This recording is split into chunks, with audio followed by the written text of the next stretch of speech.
Ja, sê, ek sit maar 'n bietjie stil eers. Goeiemiddag almal. Hoe gaan dit met julle? Lekker hier so by ons. Ons is in 'n rustige en hier in 'n beautiful environment. And what a wonderful discussion we had this afternoon. If we can get together as South Africans and have this kind of discussion that we had this afternoon, this world will be such a better place. I think the place that we're coming from, and before I introduce our guests here, Petrus you're very familiar with and you love him as a brother, but before I introduce our guest here this afternoon, I'd like to say that this country needs people like this. People like this who's willing to speak out despite criticism and discouragement, despite things that happened to them in life. And I had this discussion this afternoon with these two gentlemen. En een ding wat ek vir julle wel kan sê is dat ons het baie keer nie 'n idee hoeveel pyn mense deurgaan, hoeveel struggle hulle moet deurgaan om gevorm te word, om die mense te word wat hulle uiteindelik is nie. En dit is regtig vir my 'n voorreg dan om Petrus, welcome once more. Baie dankie mense. Ek sê dankie vir God, dank ook vir Louis, vir Daisy, dat hy die kans vir my gegee het, dat ek sê, ja, ek is hier so, ek is reg, dis 'n nuwe jaar, ons gaan vorentoe. Daar is hy, wonderlik. En dan wil ek ons eregas vir die dag net welkom sê, and I'll change into English, but I mean Afrikaans, I've listened to a few sentences in Afrikaans. Luitenant Kommandeer Mangolele, en ek sukkel nog 'n bietjie met die uitspraak van jou van. Goeiemiddag almal. Ek is Luitenant Kommandeer Sylvester Wolane Madala Mangolele, en ek is baie bly om hierdie tyd met jou te kry en gesels saam met julle. En dan ek hoop dat almal van julle, wherever you are, will understand it to be true, that ek is nie so goed om die taal te praat nie, ek verstaan die taal net 'n bietjie en dan ek kan play met dit daar en hierso, maar asseblief, don't hold me accountable in Afrikaans. Well, bring it I in must tell you, English. you said that you're Tsonga, hey? That is from the Limpopo area initially, Yes. and I can tell you, if I have to switch to Tsonga, I'm sure I'm going to be not even say hello. You must teach us what hello in Tsonga is, though. I was sharing in Tsonga, hello. Yes, in the morning with Avola Gorishile, and then in the evening with Avola Goriperile. Then that means the sun has set. My goodness gracious. So I know basically all the languages here in the African continent, and then I try by all means to be discreet in that reality, for I am indeed a soldier in service and defense of my country and its people in accordance with the Constitution and the law, and with honor, dignity, courage and integrity. That's amazing, because that's how we got to know you on TikTok. And I must be honest with you, initially I looked at your video and I said to myself, wow, is the idea to plunge our country in chaos, and you know, especially coming from an Afrikaner background, a boer achtergrond, the initial thoughts that we have is that, okay, we do agree with the message, but now the method is important. I think Petrus is well known in the Afrikaner community, in the Boer community, and although he was adopted, I'm sure he's one of the prodigal sons that's been adopted by Afrikaans people, the Boer people, because they share a message. And what struck me was your message. Your message was a clear message, but there was something else that impressed me, and that is the clarity of your mind. You conveyed a message that was supposed to be dangerous, but you conveyed it in a non-threatening way. If I want to say to you today, Lieutenant Commander, we are looking at a situation in South Africa that is pretty difficult to deal with. Are you struggling with a camera? Blurry, Okay. All right. Okay, this is how we do it, a bit informally. But if I say to you that there's one message that people must get from you, what would that be? Just one message. Africa, unite. No one will die. We are not born to kill one another. We are born to be lovers. And we are born to be free. The freedom of our minds and the freedom of our actions is that which is important in my message. I do not want any person to go around hating another person physically or emotionally or in any other sort as a result of us all being asked to follow the law. Because all that I'm asking, Louis, is for the country and the people that I serve and defend to follow the law that I protect them in accordance with. There's nothing outside of context that I am asking the people to do. It's all in context. And I understand the reality of our country and its people knowing to change things through the struggle. Hi. Yeah. I am an officer and a gentleman. Yeah. It is my discipline to ensure that in all essence, I keep calm and then I relay the message that is clear. Remember, as an officer, one of the difficulties or one of the burdens that I carry is such that I will have to send you as my subordinate to a situation at which you may not come back with your life, or you may not come back the same as you were. And in any event, I need to be clear and be able to account for that particular command that one has given you. As a lieutenant commander, I am a person that is sent to command. And I cannot come and command you, say, Louis, yeah. You will not hear me. Yes. You will lose the plot. And because the only thing that you will do is you'll be in a defensive mode. And after once I'm done, you will not hear what was I saying or what was I doing, for you were defending yourself. Lieutenant, let me come in here. And I think Beatrice, maybe yourself as well. One of the things that is very typical of our country is that we are very confrontational due to our past. Correct. So the minute that we start talking about issues like the Constitution, like the Bill of Rights, our Bill of Rights, like things like expropriation of land, like things that's very close to, like language, like culture. The minute we start talking about that, we've got exactly the reaction that you're talking about, either a fight or flight mode. Correct. So people start attacking one another naturally, because you Tsonga, I'm Afrikaans, jy sê wat jy is Sotho. Xhosa, jy's 'n Xhosa man, maar jy's nie heeltemal suiwer Xhosa nie. Ja. Jy's soos ek, jy's half. Okay. The minute you start talking about issues, there's a fight. And what we've illustrated over the past 4 or 5 hours is that we can get together and we can talk about issues that's very sensitive, but we can do it in a respectful way, and also an understanding for the other person's culture, where they come from and so on. Petrus, ek wil jou vinnig net hier inbring. Gee vinnig vir my die agtergrond. Hoe het jy die luitenant-kommandeer ontmoet? Ek bedoel, hoe kry 'n man 1 miljoen views op 'n TikTok? Daar moet tog 'n agtergrond daarin wees, as jy miskien net van jou kant af net gou-gou vir die mense kan vertel. You can do it in English. I'm just speaking Afrikaans for the sake of the few people there. Okay. Dankie. Dankie my oom. Ek kan onthou, dit was 2018, die 10de September, my eerste optrede oor redeling van die plasmoord. En ek het Mangolele ontmoet by Unigebou. I've met with my Lieutenant Commander Sylvester Mangolele, and in Union Building, he was in a full uniform of the Navy. Now, I was asking myself, because it was the first time when I met Mangolele in a Union Building.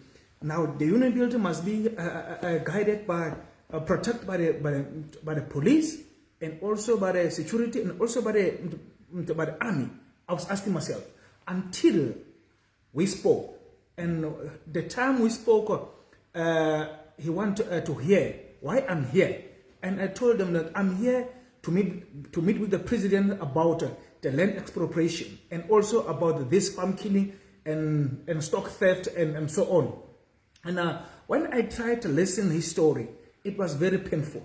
And I said to myself, the guy in the army, does he got the problem? I was thinking that maybe I am the only one who got the problem. But his problem was bigger and bigger. But I know that I protect the South Africans, he protect also the South Africans. But God had, hy het gemaak dat ons moet aan mekaar wees, my oom. En vir my, om saam met Mangolele en jy hier so te wees, mense, ek sê vir julle, ek sê baie dankie vir God, because anyone can meet with Mangolele. But let me tell you, if you don't have this spirit of God, you will never meet those three gentlemen. Yeah, I need to ask you on this point, Lieutenant. Obviously, you saw him there, and we can make a long thing about it. But just in a few bullet points, what I've gathered from our discussion, and help me if I'm incorrect, you are serving, and I always want to refer to past tense because that is what the system wants everybody to believe. Once you're in service of a country, you can never resign. Exactly. Okay, and you've been in the Navy since 2003, am I right? Correct. And then basically what happened is you started feeling uncomfortable with certain things that were happening in the Navy. And as a good citizen and as a good soldier, you started addressing these issues. Correct. Now, one of the things that we must say, and that we must say to one another, that's at a time when the Constitution was already in place. Correct. So it is not a question that you were talking from a standpoint of view of a person saying that you can't address issues, pertinent issues in this country. For example, the freedom of speech. For example, corruption. Correct. For example, how the economy is distorted. Some people have all the wealth and other people have nothing. So you as a soldier felt in your heart that you had the right, the obligation, and the burden on your heart to start addressing these issues. How did that happen? How did that come about? This came about me having to basically see my property being on the streets. Yeah. You know, it's like you're driving a car and then all of a sudden the lights switch off. The next thing that you are going to do is you are going to consult the manual of the car. Where is the fuse for the light and stuff like that? Even me, I had to consult the Constitution and the law and ask it, how do I take this property back to where it belongs? Yes. That happened on the 20th of June 2018 when the incumbent President Cyril Ramaphosa sent people to my house to take me and place me on the streets.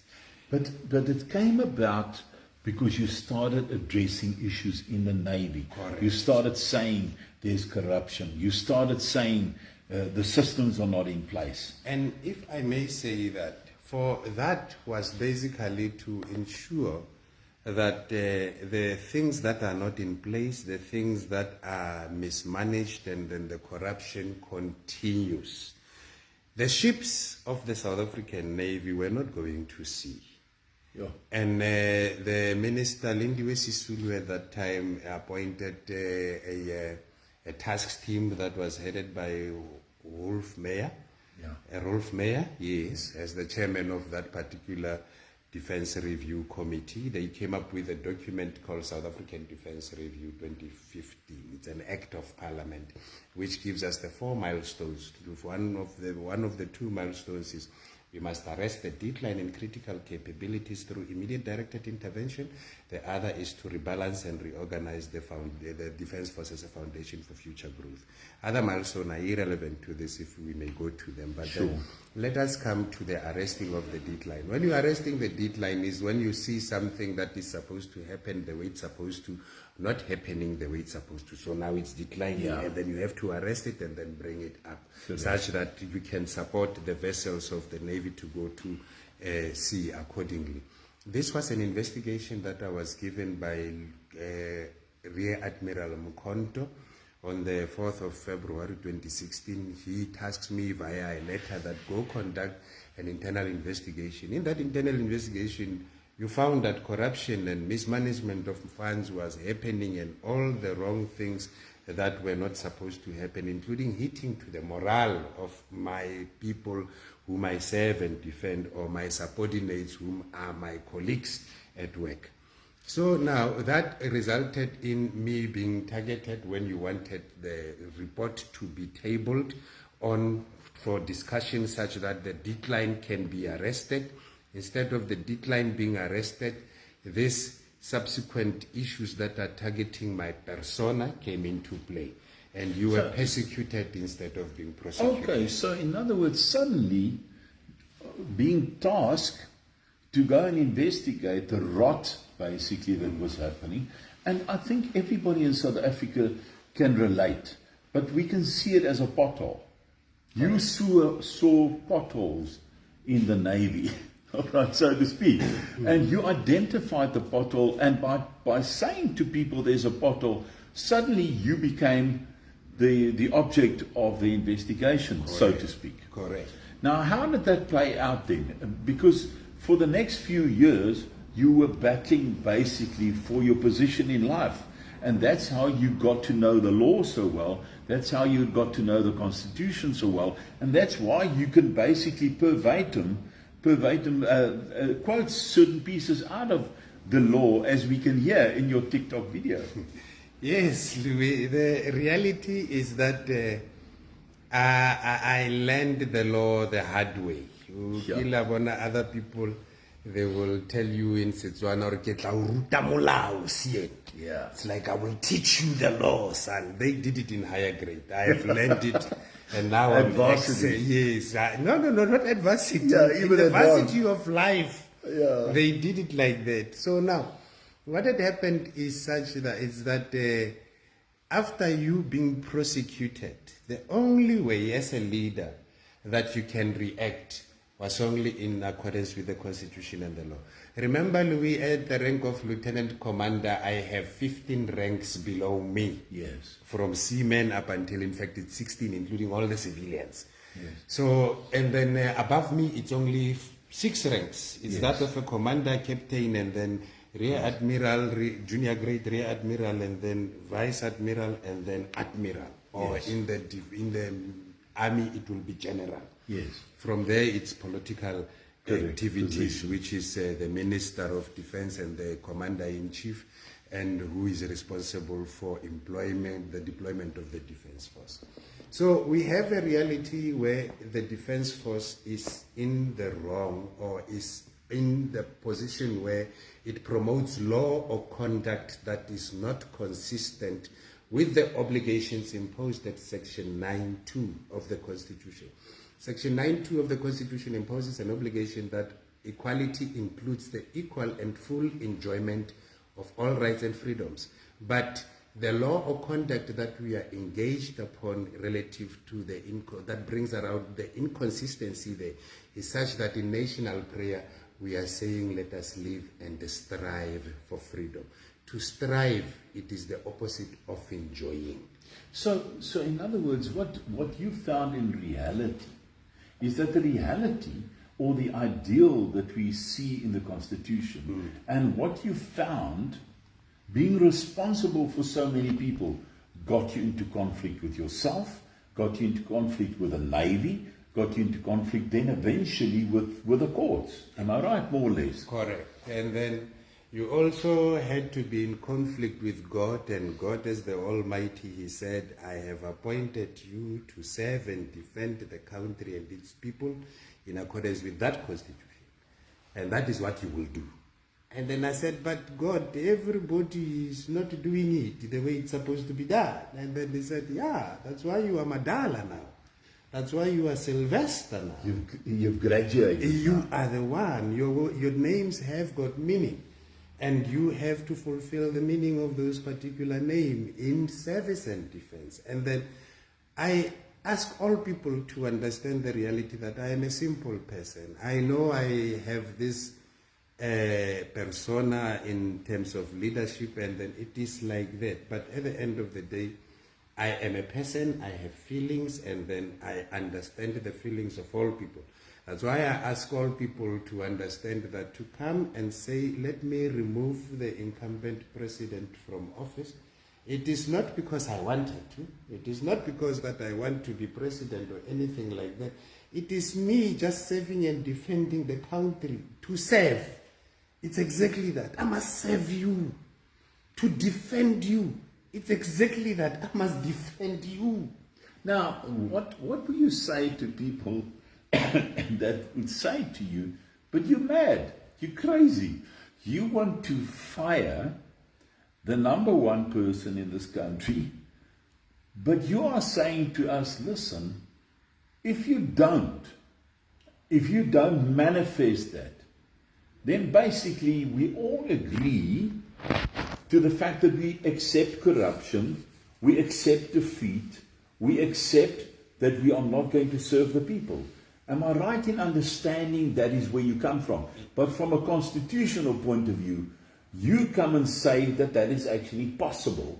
And if people understand that this is our country and we should defend our rights and our privileges in this country, that is also in the, it was quite interesting when you mentioned in the national anthem. We can't just sing that.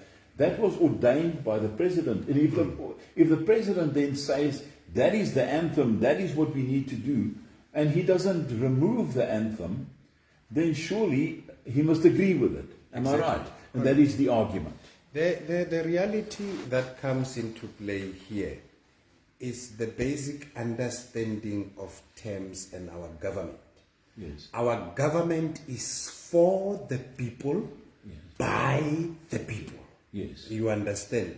Yeah. And the president is a function that must function for the people. Yes. And how does he function for the people? He also functions by them. Yes. I had to go to the president and say, your function is to promote the unity of the nation and that which will advance the republic as obligated in terms of section 83C of the Constitution.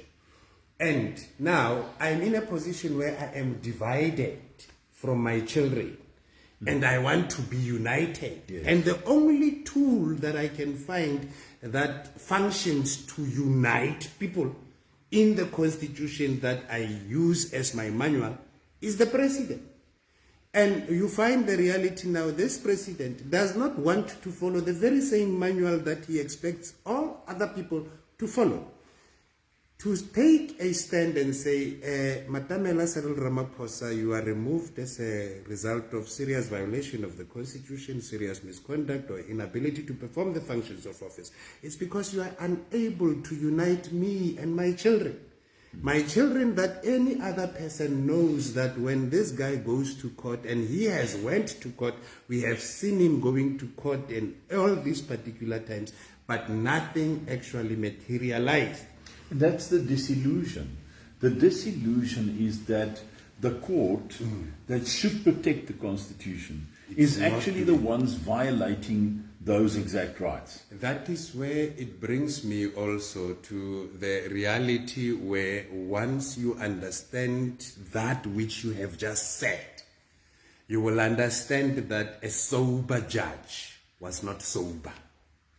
It was the opposite. You would understand that Article 6 of the Judicial Code of Conduct obligates any other judge to obey the law of the land in any event. It's not me, it's how they are structured. When they say an honorable judge is honorable, that's exactly what must happen. They must be honorable. And they have taken an oath to be faithful to the Republic and to ensure that the law is administered to all people alike and equal. But now the reality is that we have judicial officers that are being paid a salary today, not to be faithful to you. They tell you or any other person that this one must not father his children. This one must not have money to father his children, and we are not going to call any person to come to court to come and account and tell us exactly how did you get to fire this person. Yeah. When you say this person is discharged, where is the court record that discharges this person? Because the court record, we understand that this person as an accused person has got the rights as obligated in terms of Section 35(3) of the Constitution. And one of those rights is for him to be present when being tried and to adduce and challenge evidence and also to be presumed innocent until proven guilty. We want you as Minister of Defense, Thandi Modise, come and show us that record when you discharge this person. So, sorry, I'm getting very interested in this story as we go along, because there's obviously some elements that even after 4 or 5 hours, we haven't really understood. But here's an important thing. You are truly concerned about the fact that we've got a constitution and the reality is totally a different scenario. And you experienced that in your own personal life, being a senior officer in the Navy, and you said to yourself, but I mean, if this can happen to me, it can happen to anybody else. Exactly. But you paid a price for it. Exactly. And the price you had to pay for it is to go to court all the time. Without money? Yes, without money. Then keeping away your money, your salary, and now you have to go through. Initially, they paid you all the time, and while you're being paid, you have to sit and wait. That is a tendency in South Africa, isn't it? I've seen it so many times that, people get paid, but they're sitting at home. Yes. And that is how crooked administrators like this incumbent 5th President, Matamela Cyril Ramaphosa, deal with things. Yeah. Instead of fixing the problem, they take an ostrich approach. Put your head in the sand and then hope that it goes away. Yeah. Oh, go away, go away. Yes. It's like with them now. I've been asking people for money for food for the past 5 years. Yes. And then people would be saying, but why don't you go look for a work? And then I say, if I go look for a job, that means I agree that I actually stood before a court and was discharged. Yes. And I cannot fully do that. And the reality is that that which happens to me, it is indeed true, Louis, that it can happen to any person. And if I, as a lieutenant commander, it can be done to him with impunity.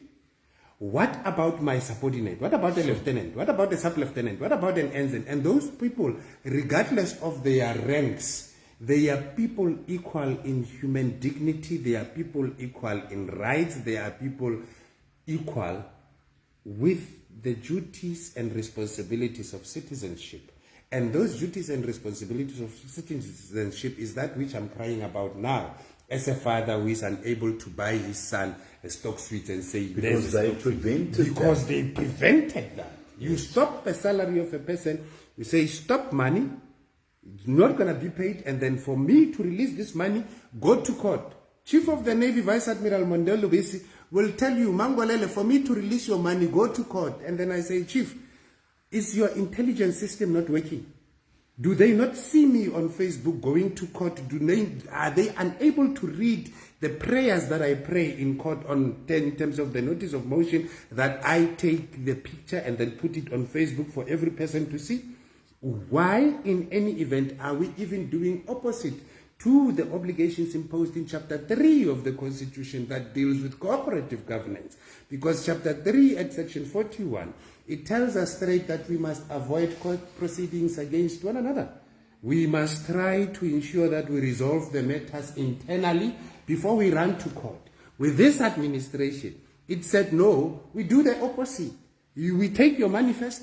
We expect you to go to court, kwela taxi, go to court, pay patala mali, go to court, but buy food, go to court, and when you get to court, print the papers. They require money. You want lawyers in court, we must pay the lawyers. They require money. With what money? The money that we have. I can only relate to you. Everybody knows that I've been charged for rape in 2012, and 77 times I had to appear. Now, let's say I didn't have the means. That was about 8 million rand in legal fees, and I did it. At the end of the day, I didn't have the money to go and pay a lawyer anymore. Exactly. And so justice then is not served. And I think that is what you've experienced the past 4 or 5 years. Now, tell us something about the hurt of that, the disillusionment.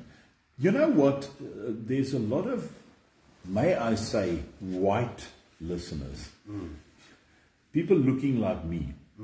And they've got a perception in their mind that black people in this country has got a license to freedom, to wealth, to everything is fine because there's black empowerment, there's this.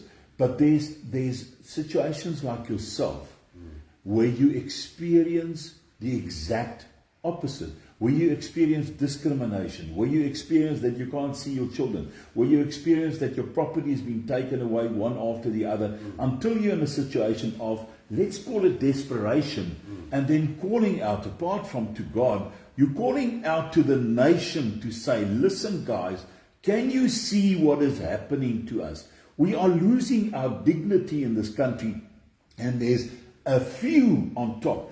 And the way that I see it, and maybe you can tell me whether you agree or not, you've got this, let's say 1% of people up here, all right? Then you've got a broad spectrum, or not broad, a very thin spectrum of people that's well off, and they are normally connected politically and so on. And then you've got the police here in the middle that's supposed to serve.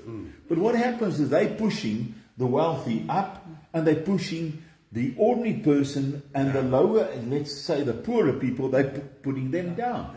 And that is what the system did to you in this process.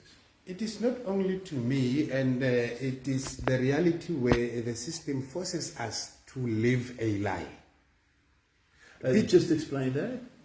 The reality is the system forces us to live a lie. Okay.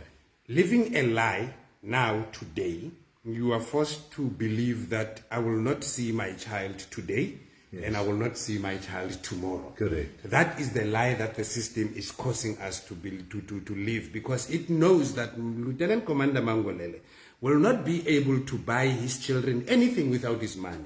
They know, and deliberately they put you into that. My friend Petrus Pakamile Sito understands this lie from the activity that we did last year in August. On the 25th of August, we have actually in court removed the incumbent President Matamela Ramaphosa. Yes. He was subpoenaed in terms of Rule 38 of the Uniform Rules of Court to come to court. Remember, the rules of court allows any person who wants to call any other person to come to court as a witness to do so. The only engagement that you need is with the registrar and the normal forms and services. A subpoena was issued by the registrar. The incumbent President Matamela Ramaphosa did not follow the subpoena, but he expects you, when you are subpoenaed, to come and follow suit. If you don't come follow suit, you will be in contempt of court. The court has subpoenaed you, but you are not appearing. The court has subpoenaed him, but he's not appearing. And you would get to understand that living a lie is painful on its own.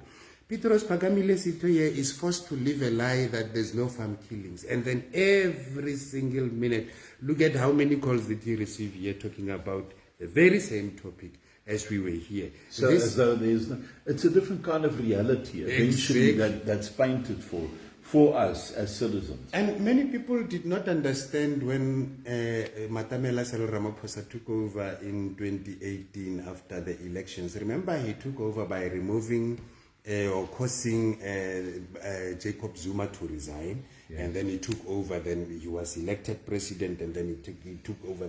In his State of the Nation address, he actually explicitly set it out that we will imagine democracy for the next 5 years. And when you are in an imaginative state, you can only imagine that equality, everyone is equal before the law. And you will get the reality where everyone is not equal before the law. It's amazing. Because you are in an imaginative state. Yes. And then in that imaginative like state... the smart cities. Exactly. I mean, while 54% of our people are living below the breadline, yes, he wants to build smart cities in Indonesia. Exactly. Yeah. You understand. But let's take it a bit further. The congruence, the conflict, the paradox lies in this.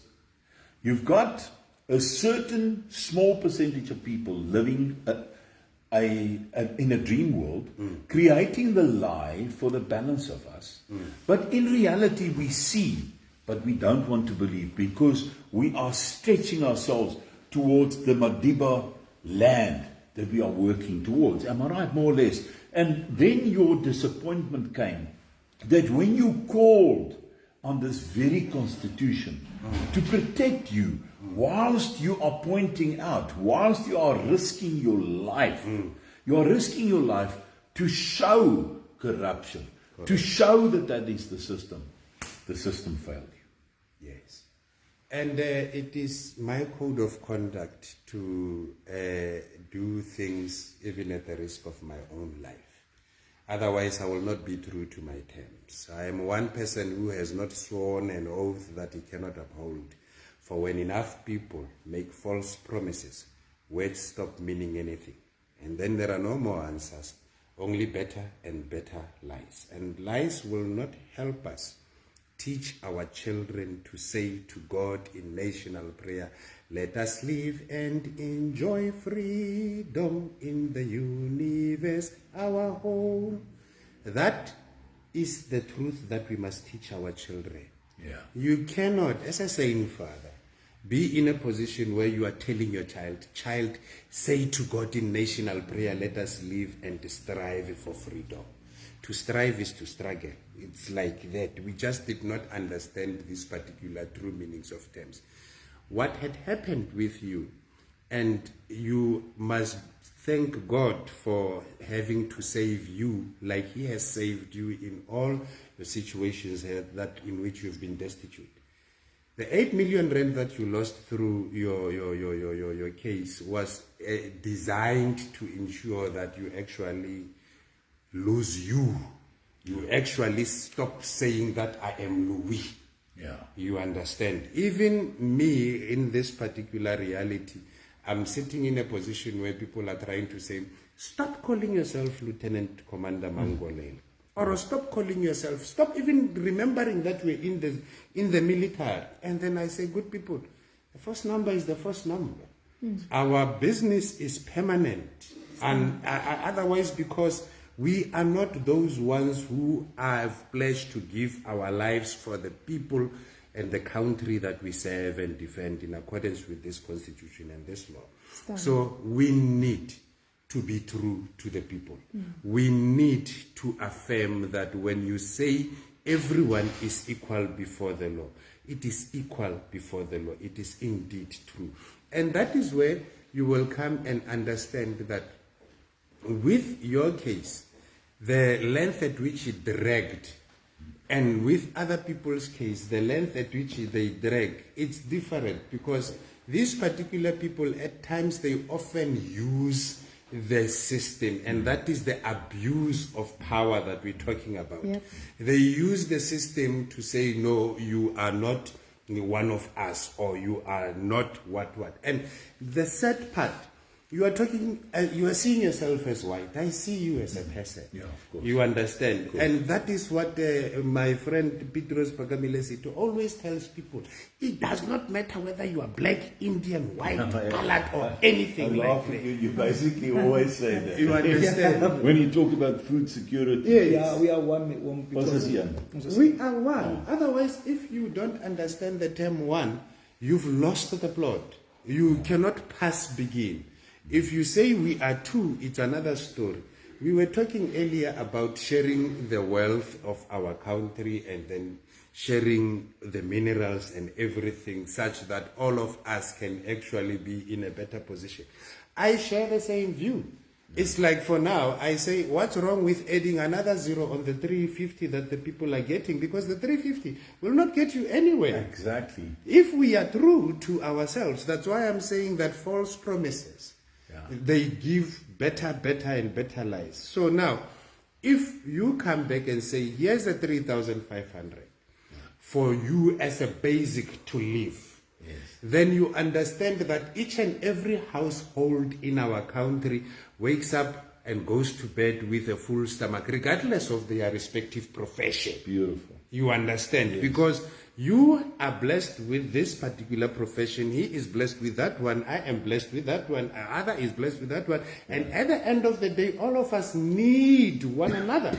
I cannot function without you. You cannot function without me. Exactly. You understand? I've been propagating, en miskien kan ek net so oomblik met ons mense praat.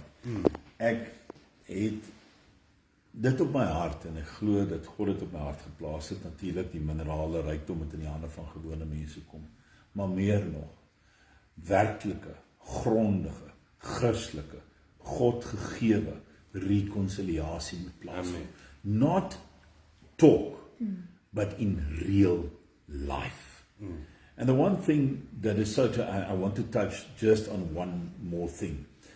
The minute that we will know that we are equal before the law, then a situation of our president having $480,000 of cash in his lounge suite or wherever it was, the law will come and say, listen, so if you've got $480,000 in your house, whether there is a transaction completed or not, it's not right to have it.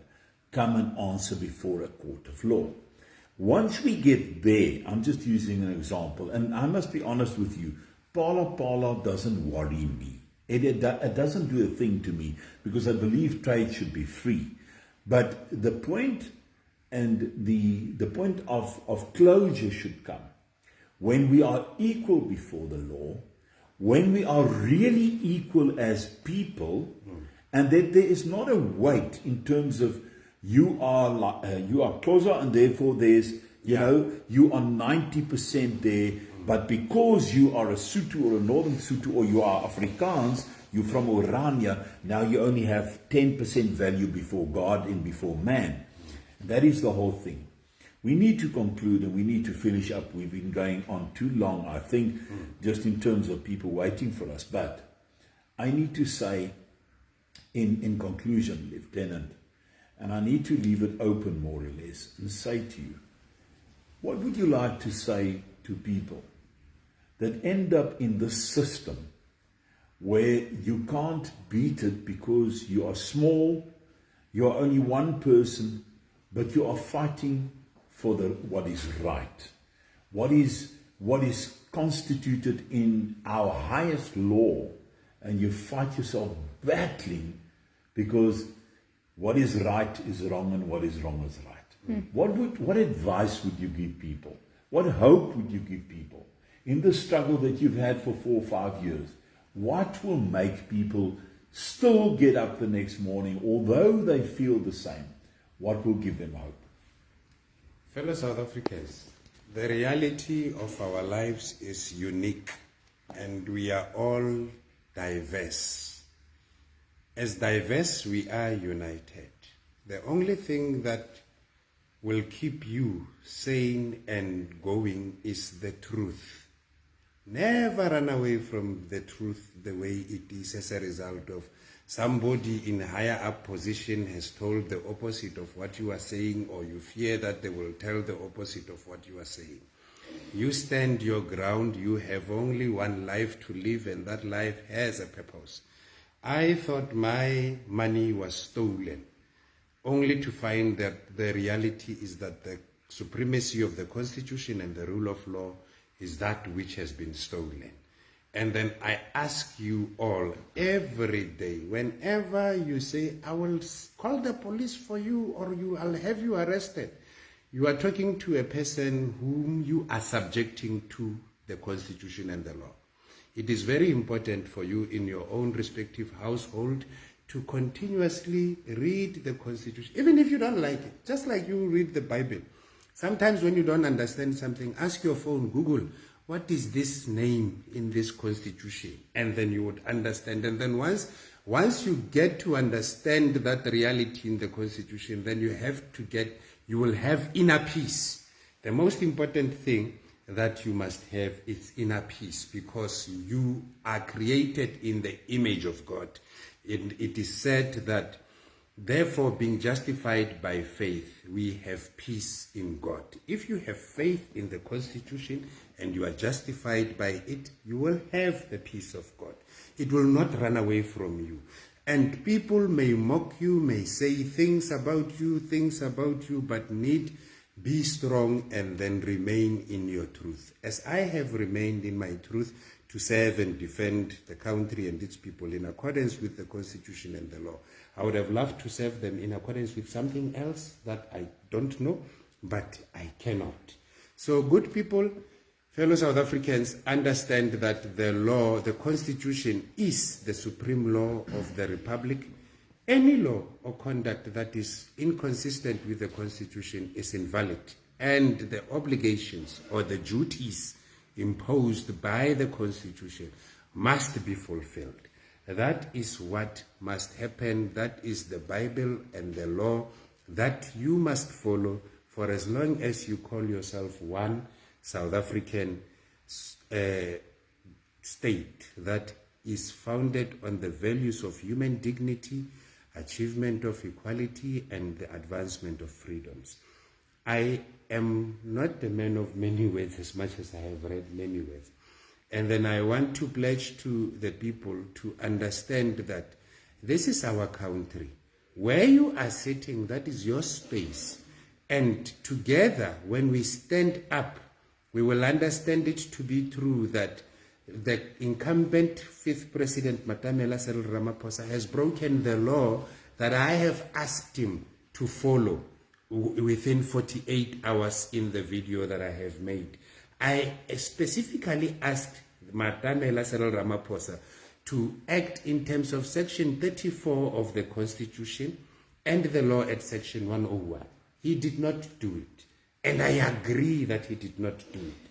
Now, the action that needs to follow is for him to be arrested, because we all know that when you do not follow the law, you must be arrested. Otherwise, if you wake up tomorrow, you see Matamela Cyril Ramaphosa not accounting before the law or going to jail, ask yourself, what law is keeping the people that are in jail? Which law did they break that Matamela Cyril Ramaphosa did not break? And why must you be in a position where you fear going to jail? Or why must you be in a position where you must follow the law, but the person that wrote the law and the person who's paid a salary to uphold, defend, and respect the Constitution as the supreme law is not doing it? So in other words, people that think that you're mad, that you're crazy, you know, it's very, it's very strange. In Afrikaans het ons gesê ding, in die land van die blindes, is die een oog koning. Basically meaning, what you have seen, what you observe, all of us observe, but we are keeping quiet for the sake of peace, for the sake of brotherlyhood, or whatever the case may be. But we've been blindfolded. This is only, mense, hierdie is net die eerste deel van 'n gesprek wat ons gaan hê. Ons gaan 'n paar hê. Hierdie is die begin. Ons moet ongelukkig hardloop en ek moet dit op 'n halwe snaakse toon moet ek dit afstuur, maar ek wil net vir jou sê, luitenant, ons het respek vir jou. Dis nie verniet dat 'n miljoen mense jou volg nie. Dit is nie verniet nie. En mag hierdie boodskap vandag, alhoewel dit crazy klink, in 'n land waar dinge agteruit gaan, Petrus, waar boere vermoor word en dit word ontken in die buiteland deur president Cyril Ramaphosa, dat alhoewel ons klein mannetjies is, mense met geloof, 'n klein remnant van hierdie volk, wat gaan sê, dis hoe dinge behoort te werk. Mense behoort nie so swaar te kry aan die hand van mense wat nie hierdie konstitusie volg nie. Maar baie dankie. Ek waardeer julle tyd, and thank you so much, Lieutenant Commander. What a privilege it was to discuss all this with our people. And hopefully, you're going to get a bit of flack, because you will see it, and you're no stranger to that. But when you want to do right, you will always have opposition. Thank you so much, and God bless you. Lekker dag vir julle almal. Yes? Ek gaan dit nou in Afrikaans sê, en nou maar mooi hoor. Ek is verskriklik lief vir dit wat jy sê, as jy sê, jou naam is jou naam, ten spyte van wat gebeur, want as jy nie voortgaan en doen wat jy doen nie, dan beteken jou naam nie dit wat die Here vir jou gegee het nie. So like the word says, I called you by your name, you are mine. En as 'n mens nie in jou naam leef nie, dan kan jy nie jou volle lewe wees nie. It's true. So dis vir my verskriklik mooi toe jy dit sê. En hierdie gesprek het so 'n stukkie hoop in my hart kom sit. En mense There's a hope created right now. En mense must remember that I did not name myself these names. I did not choose for people to stop my salary. I did not choose for people to take my children away. And I am humbled by the task before us. It's not only my task, it's that of all people, because my name is also the name that you call. It's not the only name that I call. You also call the very same name when you want to be in specific with me. Fellow South Africans, I ask you to understand that I went to the extent of Googling my name because I really wanted to follow that reality that I'm crazy. And I Googled the names and checked everything up until I understand that I am that one who must do this particular thing. It's like you are asking Pharaoh, let my people go from slavery. The difference now is that the people are not going to the water is coming to the people. You wat is nederig?